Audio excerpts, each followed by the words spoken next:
ನಮಸ್ಕಾರ ಸ್ನೇಹಿತರೆ, ಪ್ರಗತಿ ಚಾನಲ್ಗೆ ಆತ್ಮೀಯವಾದಂಥ ಸ್ವಾಗತ ಸ್ನೇಹಿತರೆ.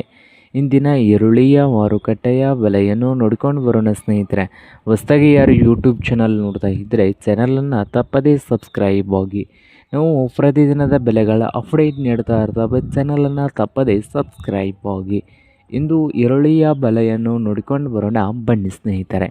ಇಂದು ವಿಜಯಪುರದಲ್ಲಿ ಒಂದು ಕ್ವಿಂಟಲ್ಗೆ 2,000ದಿಂದ 3,200 ರೂಪಾಯಿವರೆಗೆ ವಿಜಯಪುರದಲ್ಲಿ ಒಂದು ಕ್ವಿಂಟಲ್ಗೆ ಈರುಳ್ಳಿಯ ಬೆಲೆಯನ್ನು ಹೊಂದಿದೆ.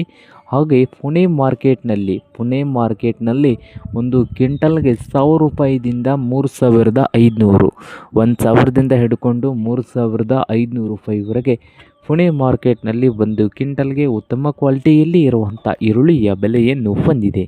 ಹಾಗೆ ಚಿಕ್ಕಬಳ್ಳಾಪುರದಲ್ಲಿ ನೋಡೋದಾದರೆ 2,500ದಿಂದ 4,000 ರೂಪಾಯಿ, 2,500ದಿಂದ 4,000 ರೂಪಾಯಿವರೆಗೆ ಚಿಕ್ಕಬಳ್ಳಾಪುರದಲ್ಲಿ ಒಂದು ಕ್ವಿಂಟಲ್ಗೆ ಈರುಳ್ಳಿಯ ಬೆಲೆಯನ್ನು ಹೊಂದಿದೆ. ಹಾಗೆ ಬಾದಾಮಿಯಲ್ಲಿ ನೋಡೋದಾದರೆ 2,000ದಿಂದ 3,200, 2,000ದಿಂದ 3,200 ರೂಪಾಯಿವರೆಗೆ ಬಾದಾಮಿಯಲ್ಲಿ ಒಂದು ಕ್ವಿಂಟಲ್ಗೆ ಈರುಳ್ಳಿಯ ಬೆಲೆಯನ್ನು ಹೊಂದಿದೆ. ಹಾಗೆ ಬಾಗಲಕೋಟೆಯಲ್ಲಿ ನೋಡೋದಾದರೆ 2,000ದಿಂದ 3,200, 2,000ದಿಂದ 3,200 ರೂಪಾಯಿವರೆಗೆ ಬಾಗಲಕೋಟೆಯಲ್ಲಿ ಒಂದು ಕ್ವಿಂಟಲ್ಗೆ ಈರುಳ್ಳಿಯ ಬೆಲೆಯನ್ನು ಹೊಂದಿದೆ.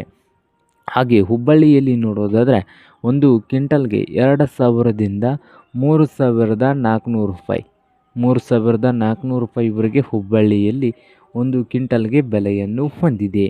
ಹಾಗೆ ಮೈಸೂರದಲ್ಲಿ 1,800 ರೂಪಾಯಿದಿಂದ 3,200, 1,800ದಿಂದ 3,200 ರೂಪಾಯಿವರೆಗೆ ಮೈಸೂರದಲ್ಲಿ ಒಂದು ಕ್ವಿಂಟಲ್ಗೆ ಈರುಳ್ಳಿಯ ಬೆಲೆಯನ್ನು ಹೊಂದಿದ್ದು, ರಾಯಚೂರದಲ್ಲಿ 2,000ದಿಂದ 3,000, 2,000ದಿಂದ 3,000 ರೂಪಾಯಿವರೆಗೆ ರಾಯಚೂರದಲ್ಲಿ ಒಂದು ಕ್ವಿಂಟಲ್ಗೆ ಈರುಳ್ಳಿಯ ಬೆಲೆಯನ್ನು ಹೊಂದಿದೆ. ನೋಡಿ ರೈತ ಬಾಂಧವರೇ,